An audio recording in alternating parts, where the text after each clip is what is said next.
ശബദത്തെ ദൈവം നീക്കിക്കളയും.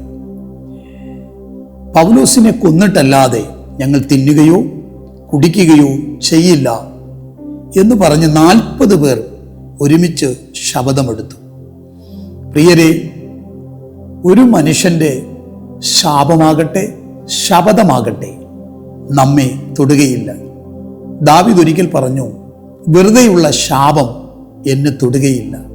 ഈ ദിവസങ്ങൾ ആര് നിങ്ങൾക്കെതിരായി ശപഥമെടുത്താലും, തകരുമെന്ന് പറഞ്ഞാലും, ഉടയുമെന്ന് പറഞ്ഞാലും, തകർന്നു പോകുമെന്ന് പറഞ്ഞാലും, നിങ്ങളെ തകർക്കാതെ നിങ്ങളെ കൃപയോടെ നടത്തുന്ന ഒരു കർത്താവുണ്ട്. പൗലോസിന് യാതൊരു ദോഷവും സംഭവിച്ചില്ല. ശത്രുവിൻ്റെ വെല്ലുവിളികളെ അതിജീവിച്ചുകൊണ്ട് പൗലോസിനെ കർത്താവ് നടത്തി.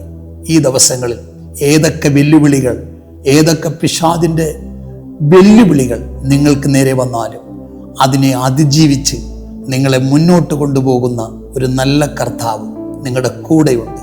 ഭയപ്പെടേണ്ട, കർത്താവ് നിങ്ങളുടെ ദൈവമാകുന്നു. കർത്താവ് നിങ്ങളേവരെയും അനുഗ്രഹിക്കുമാറാകട്ടെ.